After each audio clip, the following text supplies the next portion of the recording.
എല്ലാ കൂട്ടുകാർക്കും നമ്മുടെ പുതിയ വീഡിയോയിലേക്ക് സ്വാഗതം. ഇന്നത്തെ നമ്മുടെ വീഡിയോ വളരെ രുചികരമായിട്ടും എളുപ്പത്തിലും തന്നെ തയ്യാറാക്കി കഴിക്കാൻ പറ്റിയ തനി നാടൻ ഊണ് റെസിപ്പിയാണ്. നമ്മുടെ ചാനലിൽ ഞാൻ ഊണ് റെസിപ്പികൾ മാത്രമാണ് അപ്ലോഡ് ചെയ്യുന്നത്.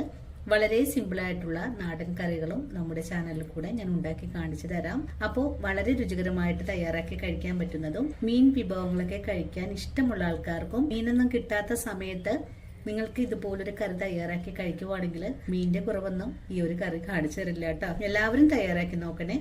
ഇപ്പൊ നോൻപൊക്കെ വരുന്ന സമയത്ത് ഈ ഒരു രീതിയിൽ തന്നെ കറി തയ്യാറാക്കി നോക്കിയാൽ വയറ് നിറയെ തന്നെ നിങ്ങൾക്ക് ചോറ് കഴിക്കാൻ പറ്റുന്നതുമാണ്. അപ്പൊ നോക്കാം ഇന്നത്തെ നമ്മുടെ ഊണ് റെസിപ്പി എങ്ങനെയാണ് എളുപ്പത്തിൽ തയ്യാറാക്കി എടുക്കുന്നതെന്ന്. വീഡിയോ കാണുമ്പോൾ നിങ്ങൾക്ക് ഇഷ്ടപ്പെടുവാണെങ്കിൽ ചാനൽ ഒന്ന് ഫോളോ ചെയ്യുന്ന കാര്യം മറക്കല്ല കേട്ടോ കൂട്ടുകാർ. വീഡിയോ കാണുമ്പോൾ തന്നെ നിങ്ങളുടെ വിലയേറിയ ലൈക്കുകൾ തരാനും മറക്കരുത് കേട്ടോ. അപ്പൊ ഉടൻ തന്നെ നമുക്ക് നമ്മുടെ വീഡിയോ കാണാൻ പോകാം. ഇന്നത്തെ ഉച്ചയൂണിനായിട്ട് എനിക്ക് വീട്ടിലുണ്ടായിരുന്നത് കോവയ്ക്ക ഒരു 1/4 കിലോ അളവിലുണ്ടായിരുന്നു. അതുപോലെ തന്നെ ഒരു പപ്പായ നമ്മുടെ മരത്തിൽ നിന്ന് പറിച്ചെടുത്തിട്ടുണ്ട്. അപ്പോൾ ഇത്രയും കാര്യങ്ങൾ വെച്ചിട്ടാണ് നമ്മുടെ ഊണിനുള്ള കറികൾ തയ്യാറാക്കാൻ പോകുന്നത്. കോവയ്ക്ക വെച്ചിട്ട് മീൻകറിയുടെ രുചിയിൽ നല്ലൊരു തേങ്ങ അരച്ച കറിയും പപ്പായ വെച്ചിട്ട് നല്ലൊരു മെഴുക്കുരുട്ടിയുമാണ്. ഇതൊരു 4 പേർക്ക് സെർവ് ചെയ്യാൻ പറ്റുന്ന അളവാണ്. ആദ്യമേ നമുക്ക് കോവയ്ക്ക നന്നായിട്ടൊന്ന് കഴുകിയതിന് ശേഷം 2 ഭാഗമായിട്ട് ഒന്ന് കട്ട് ചെയ്ത് വെക്കാം. അതുപോലെ തന്നെ പപ്പായ തോലെല്ലാം കളഞ്ഞ് ഒന്ന് നൈസായിട്ടൊന്ന് കട്ട് ചെയ്ത് വെക്കണം. ഇനി നമുക്ക് വേണ്ടത് കോവയ്ക്ക കറിക്കുള്ള അരപ്പ് തയ്യാറാക്കണം. ഇതിനായിട്ട് 1/2 മുറി നാളികേരം, 1 സ്പൂൺ അളവിൽ മുളക് പൊടി, 1 ടീസ്പൂൺ അളവിൽ മഞ്ഞൾപ്പൊടി, 2 ചെറിയ കഷ്ണം ഇഞ്ചി, ഒരു 4 ചെറിയല്ലി ചുവന്നുള്ളി, പിന്നെ ഒരു പച്ചമുളക്. ഇത്രയും കാര്യങ്ങൾ ചേർത്ത് നമുക്കൊരു മിക്സിയുടെ ജാറിലിട്ട് കൊടുത്ത് നല്ല വെണ്ണ പോലെ ഒന്ന് അരച്ച് വെക്കണം. സവാളയും പച്ചമുളകും ഒന്ന് കട്ട് ചെയ്ത് കൂടെ വെക്കണം. കോവയ്ക്ക ഈ ഒരു രീതിയിൽ ഞാനിവിടെ കട്ട് ചെയ്തെടുത്തിട്ടുള്ളത്. നിങ്ങൾക്ക് ഇഷ്ടമുള്ള രീതിയിൽ കട്ട് ചെയ്തെടുക്കാവുന്നതാണ്. ഇനി നമുക്ക് കറി തയ്യാറാക്കാൻ തുടങ്ങാം. അതുപോലെ തന്നെ നാളികേരം ഇതുപോലെ വെണ്ണ പോലെ ഒന്ന് അരച്ചും വെച്ചിട്ടുണ്ട്. ഇനി കറി തയ്യാറാക്കി എടുക്കാനായിട്ട് ഒരു മൺചട്ടി അടുപ്പിലേക്ക് വെച്ചിട്ടുണ്ട്. ഇപ്പോൾ നമ്മുടെ മൺചട്ടി ഒന്ന് ചൂടായി വന്നിട്ടുണ്ട്. ഇനി നമുക്കിതിലേക്ക് വെളിച്ചെണ്ണ ഒഴിച്ചു കൊടുക്കാം. നമ്മുടെ കട്ട് ചെയ്ത് വെച്ചിരിക്കുന്ന കോവയ്ക്ക ചേർക്കാം. അതിനുശേഷം ഫുൾ ഫ്ലെയിം വെച്ച് കൊടുത്തിട്ട് കോവയ്ക്ക നന്നായിട്ടൊന്ന് വഴറ്റിയെടുക്കാം. ഇത് ചെയ്യുന്നത് നമ്മുടെ കോവയ്ക്കയിലെ വഴുവഴുപ്പൊന്ന് മാറി കിട്ടുന്നതിന് വേണ്ടിയിട്ടാണ് കേട്ടോ. ഒരു 3 മിനിറ്റ് നേരമെങ്കിലും നമുക്കിതുപോലെ ഒന്ന് കോവയ്ക്ക വഴറ്റിയെടുക്കണം. നമ്മുടെ കോവയ്ക്ക വഴറ്റിയെടുക്കാൻ തുടങ്ങിയിട്ട് ഒരു 2 മിനിറ്റ് ആയിട്ടുണ്ട്. ഈ ഒരു പാകമാകുമ്പോൾ നമുക്ക് ഇതിലേക്ക് കുറച്ച് ഉപ്പ് ചേർക്കാം. ഞാനിപ്പോൾ കുറച്ച് ഉപ്പ് മാത്രമാണ് ചേർക്കുന്നത്. ഉപ്പും കൂടി ചേർത്തിട്ട് ഒന്നുകൂടെ വഴറ്റിയെടുക്കാം. നന്നായിട്ടൊന്ന് വഴണ്ട് കഴിഞ്ഞാൽ നമുക്ക് എണ്ണയിൽ നിന്നും കോവയ്ക്ക എടുത്തൊന്ന് മാറ്റാം. അപ്പോൾ നമ്മുടെ കോവയ്ക്ക ഞാനിവിടെ ഇതുപോലെ വഴറ്റി മാറ്റിയിട്ടുണ്ട്.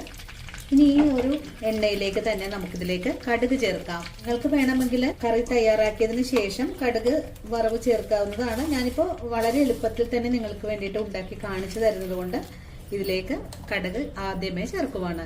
ഇനി നമ്മുടെ കടുകൊന്ന് പൊട്ടി വരട്ടെ. കടുകിലേക്ക് തന്നെ നമുക്ക് ഒരു നുള്ളു ഉലുവയും കൂടെ ചേർക്കാം. ഈ കടുകും ഉലുവയും ഒന്ന് പൊട്ടി വരട്ടെ. കടുക് പൊട്ടിക്കഴിഞ്ഞാൽ നമുക്ക് കുറച്ച് കറിവേപ്പിലയും കൂടെ ചേർക്കാം. കറിവേപ്പില ചേർത്തിട്ടുണ്ട്. നല്ലതുപോലെ ഒന്ന് വഴറ്റിയതിനു ശേഷം നമുക്ക് ഈ താളിപ്പ് ഒന്ന് കോരി മാറ്റാം. ഇനി ഇതിലേക്ക് നമ്മൾ നേരത്തെ കാണിച്ച ഒരു സവാള കട്ട് ചെയ്തത് ചേർക്കാം. നല്ലപോലെ വഴറ്റി കൊടുക്കാം. ഇനി നമുക്കിതിലേക്ക് 2 പച്ചമുളക് കൂടെ ചേർക്കാം. ഇനി പച്ചമുളകും സവാളയും കൂടി ചേർത്ത് ഒന്നുകൂടെ വഴറ്റിയെടുക്കാം. അങ്ങനെ നമ്മുടെ സവാള ഇവിടെ ഒന്ന് വഴണ്ട് വന്നിട്ടുണ്ട്. ഈ ഒരു സമയത്ത് നമുക്കിതിലേക്ക് ഒരു നുള്ളു കാശ്മീരി മുളക് പൊടി ചേർക്കാം. ഇനി ഇതെല്ലാം കൂട്ടിച്ചേർത്ത് ഒന്നുകൂടി ഇളക്കി യോജിപ്പിച്ച് കൊടുക്കാം. മുളകൊക്കെ നല്ലപോലെ മുറിഞ്ഞു വന്നിട്ടുണ്ട്. ഇനി ഇതിലേക്ക് നമ്മൾ നേരത്തെ അരച്ചു വെച്ചിട്ടുള്ള അരപ്പ് കൂടെ ചേർക്കാം. അങ്ങനെ നമുക്കൊരു 2 മിനിറ്റ് നേരം ഇതുപോലെ ഒന്ന് ചെറിയ തീയിൽ വെച്ച് കൊടുത്ത് വഴറ്റി കൊടുക്കാം. ഫുൾ ഫ്ലെയിം വെച്ച് കൊടുക്കുവാണെങ്കിൽ അരപ്പ് തെളിച്ച് നമ്മുടെ ചട്ടിയുടെ പുറത്തും നമ്മുടെ കയ്യിലൊക്കെ വീഴാൻ സാധ്യത കൂടുതലാണ്. അപ്പം അതുകൊണ്ട് തീ കുറച്ച് വേണം നമുക്കിതുപോലെ ചെയ്തെടുക്കാൻ. ഇനി നമുക്കിതിലേക്ക് ആവശ്യത്തിനുള്ള ഉപ്പ് ചേർക്കാം. കോവയ്ക്ക വഴറ്റിയപ്പോൾ കുറച്ച് ഉപ്പ് ചേർത്തിട്ടുണ്ട്. അതുകൊണ്ട് കുറച്ച് നോക്കിയിട്ട് വേണം കേട്ടോ ഉപ്പ് ചേർക്കാനായിട്ട്. ഉപ്പും ചേർത്ത് ഒന്നുകൂടെ വഴറ്റി കൊടുക്കാം. വഴറ്റുന്ന അരപ്പിലേക്ക് കറിക്ക് ആവശ്യമായ കുടംപുളി ഒന്ന് ചേർക്കാം. ഞാനിപ്പോൾ ഇതുപോലൊരു ചെറിയ കഷ്ണം കുടംപുളിയാണ്. പുളിയും കൂടി ചേർത്ത് കൊടുത്തിട്ട് വീണ്ടും ഒന്നുകൂടെ വഴറ്റിയെടുക്കാം. അതിനുശേഷം കറിക്ക് ആവശ്യമായ വെള്ളം കൂടെ ഒഴിച്ചു കൊടുക്കാം. ഇപ്പോൾ നമ്മുടെ അരപ്പ് നല്ലതുപോലെ ഒന്ന് വറ്റി കുറുകിയ പാകത്തിലേക്ക് ആയി വന്നിട്ടുണ്ട് കേട്ടോ.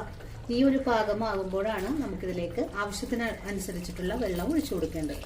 വീണ്ടും ഒന്ന് ഇളക്കി യോജിപ്പിച്ചു കൊടുക്കാം. ഈ കറി തിളച്ചൊന്ന് പുളിയെല്ലാം ഒന്ന് ഇറങ്ങി വരട്ടെ. ഇതുപോലെ കയ്യിൽ ഉപയോഗിച്ച് ഇളക്കി തിളപ്പിച്ചെടുക്കുന്നത് അരപ്പ് ഇങ്ങനെ പിരിഞ്ഞു പോവാതിരിക്കാനും വേണ്ടിയിട്ടാണ് കേട്ടോ. തിളക്കുന്നത് വരെ ഇളക്കി കൊടുത്താൽ മതിയാകും.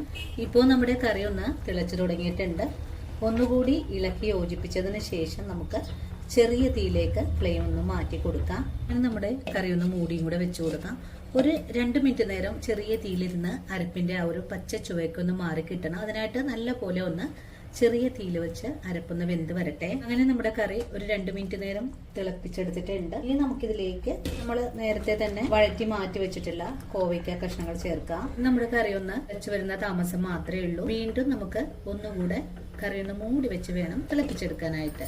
ഇപ്പോൾ നമ്മുടെ കോവയ്ക്ക കഷ്ണങ്ങൾ ചേർത്തിട്ട് കറി നന്നായിട്ട് തിളച്ചു തുടങ്ങിയിട്ടുണ്ട്.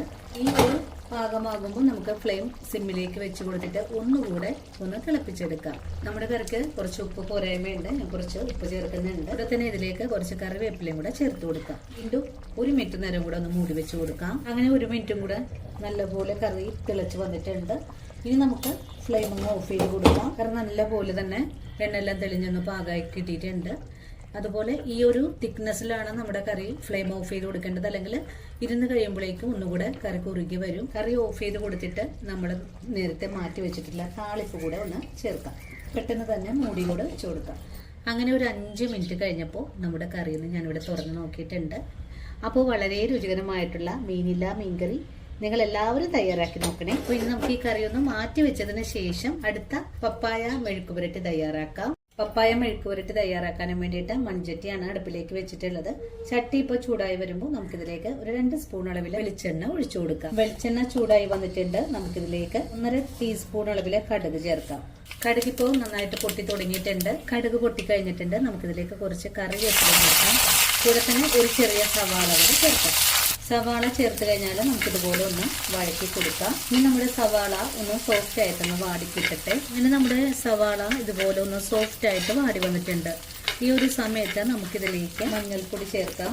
മഞ്ഞൾപ്പൊടിയും ചേർത്ത് ഒന്ന് വഴറ്റി കൊടുക്കാം. ഇനി നമുക്കിതിലേക്ക് ഒരു 3 വറ്റൽമുളകൊന്ന് ചതച്ചെടുത്തതാണ്, അതുകൂടെ ചേർക്കാം. ഇതിവൊക്കെ നിങ്ങളുടെ ഇഷ്ടത്തിനനുസരിച്ച് ചേർക്കാവുന്നതാണ്. ഞാൻ വളരെ കുറച്ചാണ് എരിവ് ചേർക്കുന്നത്. ഇതെല്ലാം കൂട്ടി ചേർത്തൊന്ന് ഇളക്കി കൊടുക്കാം. നമുക്ക് നമ്മൾ നേരത്തെ കാണിച്ച പപ്പായ കട്ട് ചെയ്തത് ചേർക്കാം. പപ്പായ കഷ്ണങ്ങൾ ഞാൻ ഇതുപോലെയാണ് കട്ട് ചെയ്തെടുത്തിട്ടുള്ളത്. ഇതും കൂടെ നമുക്ക് ഇതിലേക്ക് ചേർക്കാം. ഇനി ഇതെല്ലാം കൂട്ടി ചേർത്തൊന്ന് ഇളക്കി കൊടുക്കാം. ഇനി ആവശ്യത്തിനുള്ള ഉപ്പും കൂടി ചേർത്ത് കൊടുക്കണം. അതിനുശേഷം ഒന്നുകൂടി ഇളക്കി യോജിപ്പിച്ചിട്ട് നമുക്കിതൊന്ന് മൂടി വെച്ച് വേവിച്ചെടുക്കാം. പപ്പായ പെട്ടെന്ന് തന്നെ നമുക്ക് വെന്ത് കിട്ടുന്നതാണ്.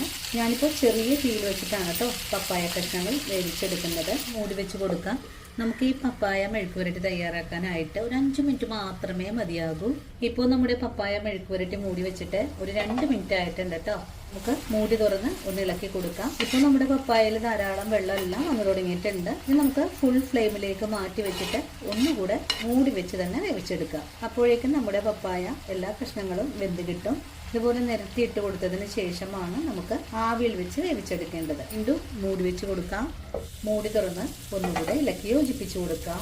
ഇപ്പോൾ നമ്മുടെ പപ്പായയിൽ ഉണ്ടായിരുന്ന വെള്ളമെല്ലാം ഒന്ന് വറ്റി വന്നിട്ടുണ്ട്. ഇവിടെ കഷ്ണങ്ങളെല്ലാം ഒന്ന് വെന്തും വന്നിട്ടുണ്ട്. ഒന്നും കൂടെ നിങ്ങൾക്ക് മൊഴിച്ചെടുത്ത് കഴിക്കാൻ താല്പര്യമാണെങ്കിൽ കുറച്ചുകൂടെ വെളിച്ചെണ്ണയൊക്കെ ഒഴിച്ചു കൊടുത്ത് നല്ല രീതിയിൽ തന്നെ ഒന്ന് ഫ്രൈ ചെയ്തെടുക്കാവുന്നതാണ്. ഞാനിപ്പോൾ ഇതുപോലെ ഒരു പാകത്തിലാണ് ആക്കിയെടുത്തിട്ടുള്ളത്. അതുകൊണ്ട് ഈ ഒരു പാകത്തിൽ തന്നെ ഞാൻ ഫ്ലെയിം ഓഫ് ചെയ്ത് കൊടുക്കുവാണ്.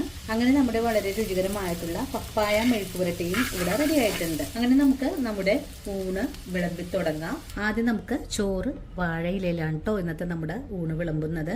ഇനി നമുക്ക് നമ്മുടെ കോവയ്ക്ക കറി പ്ലേറ്റിൽ വിളമ്പാം. ഇനി നമുക്ക് പപ്പായ മെഴുക്കുപുരട്ടി കൂടെ വിളമ്പാം. ഇത് നമ്മുടെ പപ്പായ മെഴുക്കുപുരട്ടിയും ഞാനിവിടെ വിളമ്പിയിട്ടുണ്ട്. ഇനി നമുക്ക് കുറച്ച് അച്ചാർ കൂടെ ഇതിലേക്ക് സെർവ് ചെയ്യാം. അങ്ങനെ നമ്മുടെ വളരെ രുചികരമായിട്ടുള്ള തരി നാടൻ ഊണ് ഇവിടെ റെഡിയാണ്. എല്ലാവരും ഈ ഒരു വീഡിയോ കണ്ട് തയ്യാറാക്കി നോക്കണം. തയ്യാറാക്കി നോക്കുമ്പോൾ നിങ്ങൾക്ക് ഇഷ്ടപ്പെടുവാണെങ്കിൽ തീർച്ചയായിട്ടും നമ്മുടെ ചാനൽ ഫോളോ ചെയ്യാൻ മറക്കരുത്. അതുപോലെ നമ്മുടെ വീഡിയോയെ കുറിച്ചുള്ള അഭിപ്രായങ്ങൾ കമന്റ്സ് ആയിട്ട് അറിയിക്കാനും മറക്കരുത്. ഇനിയും ഇതുപോലുള്ള നല്ല നല്ല വീഡിയോസ് ഒക്കെ ആയിട്ട് ഞാൻ ശനിയാഴ്ച ഓടിയെത്തുന്നതാണ്. അതുവരെ ഒത്തിരി സ്നേഹത്തോടെ വീണ്ടും കാണാം.